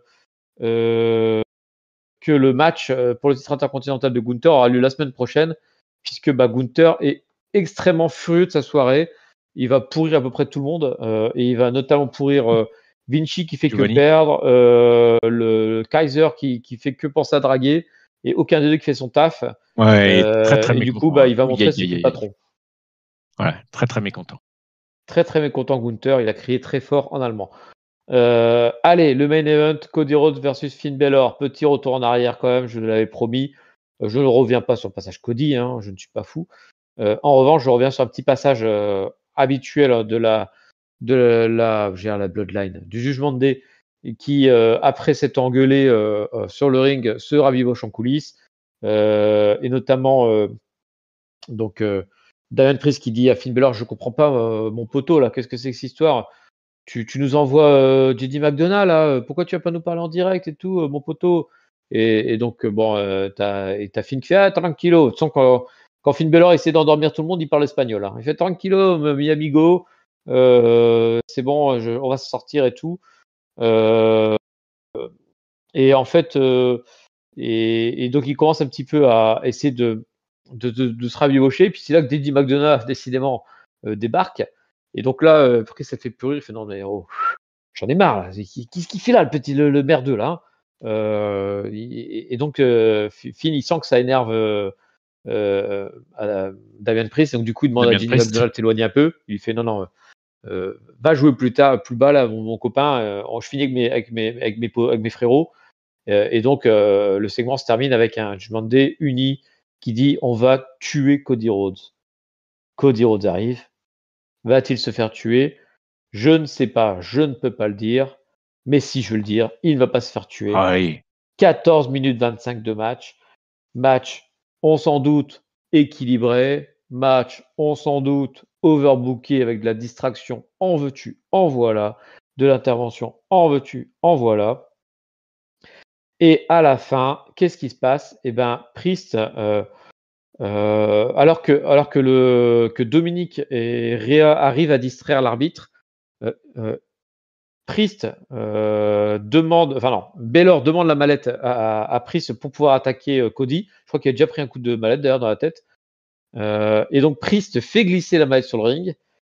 Finn Balor se baisse pour ramasser la mallette, mais la mallette passe entre ses mains, atterrit derrière lui, dans les mains de qui? Dans les mains de Cody Rhodes, qui en profite pour assommer Finn Balor et Damian Priest, parce qu'après il court dans les cordes pour remettre à quoi Damian Priest. Il rattrape Finn Balor, Crossroads, 1, 2, 3. Nouvelle victoire de Cody Rhodes sur le Judgment Day qui s'est encore planté avec la mallette. Et décidément, le signe indien n'est pas rompu puisque la mallette finit toujours dans la gueule de Finn Balor. Et donc le Judgment Day se jette sur Cody Rhodes à l'issue du match. Sami Zayn vient pour le défendre. Et alors que Sami est en train de prendre le dessus parce qu'il est venu directement avec une chaise en fait, Sami. Et ben c'est JD McDonagh qui va débarquer et permettre au Judgment Day de reprendre le contrôle, puisqu'il va Finn Balor notamment envoyer du coup de grâce dans tous les sens. Priest va passer Sami Zayn à travers la table des commentateurs. Et donc du coup on se termine le show avec une image du Judgment Day ultra dominant. À noter que JD McDonagh n'était pas sur la photo. Hein, il reste vraiment bref, voilà, le mec en plus. Je trouve pas le terme. En plus, quoi. Voilà, sidekick en plus. Il sait où est sa place. Pour l'instant, elle n'est pas dans le Judgment Day. En tout cas, c'est lui qui a fait la différence. C'est lui qui a fait peser la balance en faveur du Judgment Day, la fameuse balance du jugement. Hein. Voilà, hein, ho, ho. Et donc voilà pour ce Raw. Et donc, Géliel, ma question, est-ce que JD McDonagh a fait pencher la balance dans le bon sens sur ce main event? Oh purée, j'arrive plus à faire des phrases. Sur ce main event, pour toi, Géliel, vas-y, fini. Je suis moins catégorique parce qu'on était quand même à du 4 contre 1, quand même. Enfin, même avec l'arrivée de Sami Zayn, on était quand même en surnombre. Si on se dit que c'est lui qui fait pencher la balance, ça veut dire qu'à 4 contre 2, ils s'en sortent pas, le Judgment Day, donc forcément il faut être 5, donc ça dévalorise un peu le truc. Donc je n'irai pas jusque-là. Enfin, puis c'est pas l'image complète que ça m'a donné. Il y a eu plusieurs choses dans ce main event. Une entrée toujours over de Cody, une entrée de Finn Balor que j'apprécie mieux son ancienne musique, mais bon, celle-ci teintée de Judgment Day me plaît un peu moins. De Finn Balor. Sinon, un vrai match, quoi, un vrai super match, quoi. Comme tu l'as dit, à peu près 15 minutes, quoi. Moi, j'aime beaucoup. Cody fait souvent un peu la même chose, mais Baylor est, je trouve, assez virevoltant et propose beaucoup de choses. Mais ça marchait bien entre les deux, avec les deux approches. Et puis, alors, il y a le moment un peu, je trouve, un peu dommage avec cette histoire de mallette, parce que là, ça fait le moment Benny Hill, quoi, où la mallette, elle glisse entre les mains, elle arrive de l'autre côté, il glisse, il tombe. Enfin, moi, je m'attendais à voir le petit vieux chauve qui sortait, et on lui tapait sur la tête pendant que. Enfin, bref, c'est voilà, rigolo, tout le truc. Voilà. Mais pour moi, on a basculé, quoi, parce qu'en plus, justement, Finn Balor, il fait la même tête, surpris un peu. Voilà, je te dis, Benny Hill. Il manquait plus que la musique. Et donc, c'était un peu dommage. Ça permet quand même, malgré tout, de reboucler avec ce qui avait été fait à SummerSlam. Ça permet aussi de donner la victoire à Cody Rhodes. Derrière, Sami Zayn qui déboule. Donc voilà, il y a du Sami Cody encore. Il y a effectivement le petit sidekick AJ McDonald qui vient. Alors, il frappe. C'est lui qui effectivement stoppe l'assaut de Sami Zayn. Alors après, personne dit qu'il s'en serait pas forcément sorti sans lui à 3 contre 1 ou 4 contre 1, mais dans les faits, c'est lui effectivement qui stoppe cet assaut-là. Je n'ai pas envie de trop retenir ça parce que voilà, j'attends un petit peu avant de me prononcer. Mais sinon, pour revenir, le main event était très sympa, pas mal de rebondissements, pas mal d'overbooking, ça a déboulé de tous les côtés. Et puis, je te dis, hormis ce petit moment un peu béni avec la mallette, mais du coup, il continue à raconter l'histoire avec la mallette, donc pas de souci, je prends. J'ai apprécié ce bon main event, ce très bon main event, et en plus qui a proposé beaucoup de catch et beaucoup de catch de qualité. Beaucoup de catch de qualité, effectivement. Bon, sinon, c'est vrai que c'est du classique. La... On parlait tout à l'heure de la Bloodline qui est tendance à se répéter. Le Judgment Day, c'est un peu ça aussi, effectivement, avec toujours la petite gaffe au milieu du match, toujours Ouais. les interventions à droite à gauche. Ils ont perdu la semaine dernière, ils gagnent cette semaine, ils reprendront la semaine prochaine, certainement. Pour l'instant, ils n'ont pas encore trop décidé comment ça allait. Oui, mais tu vois, je trouve justement que c'est ce traitement, parce que c'est un traitement de la WWE, qui fait que du coup, le Judgment Day, contrairement à la Bloodline, arrive pas à step up dans le niveau, quoi. Parce que c'est à partir du moment où Roman Reigns, accompagné en embarquant les Usos, puis Solo Sikoa, où il a arrêté de rigoler et il a été implacable avec tout ce qui se présentait à lui, que déjà on a trouvé ça hyper cohérent. Un heel qui est heel, mon Dieu, qu'est-ce que ça fait plaisir. Et puis où ils ont vraiment commencé à écraser tout le monde, quoi, à écraser tout le monde, dont la concurrence, quoi.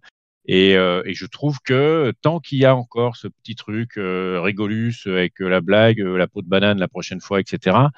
Et ben pour moi, on n'y sera pas sur ce qu'il faudrait pour que le Judgment Day atteigne un niveau où il pourrait aller éventuellement contester la Bloodline comme on avait pu l'imaginer ou comme eux-mêmes l'avaient imaginé il y a quelques temps en arrière, quoi. Voilà. Et oui, donc Mon avis. voilà, je ne peux que souscrire à ce que tu viens de dire. L'avenir nous dira la réalité, mais l'avenir immédiat, tu le sais, je le sais, Oui, le bien sûr. public de Catch-Up le sait, c'est le mot de la fin, puisque nous sommes arrivés à la fin de cette review de Monday Night Raw. Et Gilles, tu vas me donner pour la deuxième fois dans ce podcast ton top, ton flop et ta note pour ce Monday Night Raw. Alors, C'est compliqué là, je trouve. il y avait beaucoup de choses quand même, et beaucoup de choses finalement. C'est vrai que c'est aussi beaucoup plus long que. Je vais mettre le flop à l'opener dont l'histoire, même si ça reboucle à la fin, m'est apparue beaucoup trop brouillonne pour ce qu'elle voulait raconter par rapport à ce qu'elle nous a été présenté dans le main event. Je pense qu'on aurait pu faire plus simple, même si ça faisait partie du fil rouge. Et ça a eu du mal à me faire rentrer dans ce RAW, justement, parce que alors, trop de détails, trop de petites choses. Peut-être qu'on se dira, comme pour la Bloodline, avec le recul, que c'est là que se sont inscrits peut-être certaines graines qui ont fait la grande histoire de Judgment Day. Peut-être, ou peut-être qu'on se le dira jamais.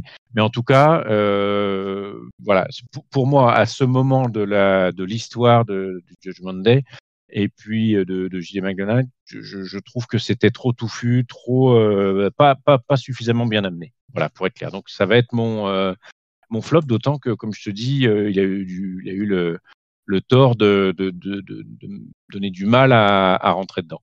Mon top, je vais le mettre à toute la partie où on avait Alpha Academy contre Imperium, parce que j'ai trouvé les moments, autant les promos que les matchs, hyper sympas. Puis pour finir, Gunther qui s'énerve et puis qui se book un match direct, et puis contre Otis, j'ai trouvé ça aussi excellent. Et puis le momentum de Gable que j'apprécie beaucoup. Il nous montre des choses assez dingues semaine après semaine. Donc ça va être clairement mon top sur ce Raw. Il y aurait pu en avoir d'autres, mais ça va être celui-ci. Et puis ma note, je vais lui mettre un 3-5 parce qu'il y avait quand même vachement plus de petits moments qui m'ont moins embarqué que dans le SmackDown précédent. Et puis surtout, il n'y a pas eu cette montée en puissance que j'avais trouvé côté SmackDown. Donc 3-5 qui reste quand même une très bonne note. Et qui sera ma note pour ce Raw, mon bon papy. Très bien, très bien. Ouais, c'est compliqué ce Raw. Moi, il y a pas vraiment grand-chose qui est sorti du lot, que ce soit en plus ou en moins. Le plus, je vais le donner à, j'ai réfléchi là pour que tu parlais, au New Day, je vais dire, c'est la chose qui m'a le plus interpellé finalement dans ce show, avec ce New Day qui vient un peu chercher les noises au duo Riddle-McIntyre. Le flop, j'ai envie de dire thank you Trish. Non, franchement, le match n'était pas si mal. Ce qui me fait vraiment mal au bide, c'est que ce soit pas fini, quoi. C'est que ce soit pas fini et que le double décompte extérieur, oh là là, il tombe là, tu fais oh non! Et le public était vénère, mais j'étais vénère aussi en disant c'est pas vrai qu'ils nous font ça. Ça n'en finira jamais, ce calvaire. Donc c'est double DQ en fait. C'est pas triche, c'est le double décompte extérieur là qui m'a fait vraiment du mal. Oui, mais Je dois il fallait dire, ça pour que ça parte en live derrière. Il fallait en ça. cage. Ouais. Ils auraient dû le mettre en cage directement. On aurait gagné du temps. Peut-être, oui. Peut-être. Et ma note, je suis pas. Là, mais en fait, c'est pas un mauvais héros, mais je suis pas emballé en fait. J'ai pas. Là, tu vois, autant le SmackDown, ça m'a chauffé bien comme il faut. Autant ce Raw, bah, c'est plan-plan, quoi. Donc, je vais donner un 3, un 3 sage. Mais bon, pas plus, pas moins. C'était pas mauvais, mais en même temps, il y a vraiment rien d'emballant, quoi. Et rien qui donne envie et surtout, rien qui donne envie de regarder la semaine prochaine. Tu vois, à la limite, le Gunther versus Chad Gable, ça lance bien. C'est exactement ce que j'allais te dire. Il y a peut-être ça quand même qui donne envie, quoi. Mais le reste, ouais, il va dire 3,1 pour ça. Okay. Mais bon, nous, ce qu'on va faire maintenant, c'est vous donner envie, vous, peuple de catch-up, de continuer à nous suivre partout, puisque vous le savez ou vous ne le savez pas, je vous l'apprends ou je ne vous l'apprends pas, mais nous sommes partout. Nous sommes sur toutes les bonnes plateformes de podcast, toutes les bonnes crèmeries qui font du podcast, puisque nous sommes sur Apple Podcast, Google Podcast, PodCloud, Spotify, Podcast, TVDcast et TVDcast. Non, je t'ai Voilà. plus. Non, je t'ai plus. Nous sommes aussi sur tous les réseaux sociaux, là où tout le monde se jette pour donner son avis, pour dire ah nana il est gentil, ah nana il est méchant. Donc nous sommes sur Twitter, nous sommes sur Instagram, nous sommes sur Facebook. C'est Catch-up CDC. Et oui, nous sommes issus des cahiers du catch, ne l'oubliez jamais. Et enfin, qu'est-ce que je voulais dire? Nous sommes aussi sur Discord où vous pouvez bien sûr vous inscrire. Vous avez le lien dans la description de cette podcast et vous pourrez échanger avec nous. nous donner votre avis sur les reviews, mais bien sûr sur les shows, encore mieux, c'est encore mieux que notre avis sur les reviews, et participer au célèbre concours de pronos que tout l'univers podcast catchesque français nous envie. Voilà, ça n'existe nulle part ailleurs, c'est chez Catch-Up que vous avez ça. Venez nombreux. Et j'ai oublié, nous sommes aussi sur YouTube. Voilà. Gilles, je te remercie de m'avoir accompagné dans ces super catch-up double review. Eh ben, merci Papy pour ce catch-up d'août chaud comme un slip humide. Et puis, écoutez, on se retrouve pour la suite des aventures. Encore merci pour cette review et pour ce livre de qualité, cette présentation de qualité, mon cher Papy. Eh bien, oui, c'était de la qualité, mais c'est la qualité. Pourquoi de la qualité? Parce que nous sommes ensemble. Nous sommes ensemble, Géliel et moi. Nous sommes ensemble, vous, le peuple de Catch-Up, et nous, la team Catch-Up. Et c'est ensemble que nous allons nous dire au revoir et à très bientôt pour d'autres reviews pleines de catch. Salut à tous. Et salut à tous.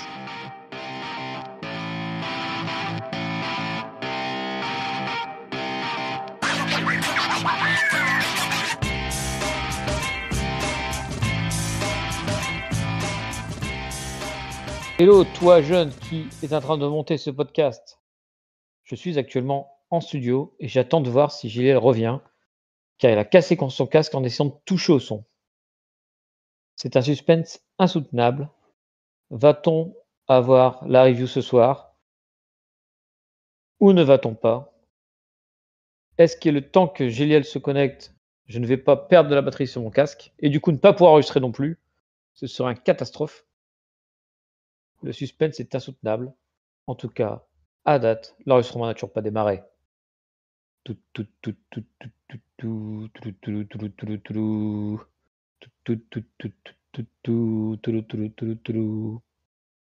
Qui c'est qui va devoir écouter ça pendant 3 plombes? C'est le monteur. Monteur, comme disait Carré. Ah! Tu m'entends? Et toi? Putain, écoute, je touche plus à rien. S'il te plaît, nous sommes enregistrés. Oh, quel calvaire, putain. Quel calvaire! Que diable est-il allé faire dans cette galère? Ah, je sais pas, j'ai modifié le truc, sensibilité de la voix, je voulais baisser le volume. Ah et mince! Je sais pas, il y a un truc qui a dû merder. Et, j'ai remis comme c'était avant et rien ne marchait. Ah, ça me rappelle la fois dernière quand j'ai voulu récupérer le son et que j'avais tout cassé aussi. Ouais. Bon. Écoute, allons-y pendant que ça marche. Donc, j'en ai tout flop. Donc les flops. Ah, je donne ma note. Allons-y, ou c'est déjà fini? Eh ben, allez, go, quand tu veux. Donc, on va commencer par SmackDown, puis Monday Night Raw. Yeah. Sans d'attaque. Yeah. Yeah. Bon, ça fait déjà 5 minutes que j'ai lancé le truc, donc le monteur, là, il est en train de s'arracher les cheveux en disant mais quand est-ce qu'il commence ces connards? Ouais, faut faire un go, un truc comme ça. C'est. Ben oui, je vais faire un 3-2-1 go. Voilà, mais c'était pas celui-là, hein, ça sera un autre 3-2-1 go. Hein. 3, 2, attends, on dit 3-2-1 et à 1 on y va, ou 3-2-1 et go, ou tu vois, et on dit le go. Alors 3, 2, 1, et là on dirait qu'on irait, ou alors 3, 2, 1, bonjour, et tu vois, ça attaque tout de suite, tu vois. Ah, donc on dit pas go alors? Non, alors je sais pas du coup. Faut qu'on cale. Parce que 3, 2, 1, go, et puis là on y bonjour. va. Là, tu vois. Ouais, 3, 2, 1. Allez, ouais, il faut que je fasse un go aspiré. Ouais, exactement. Et sinon, je fais 1, 2, 3. Ah ouais. Ouais, du coup, 1, 2, c'est vachement 3. plus simple. Ok, on fait ça. 1, 2, 3, soleil.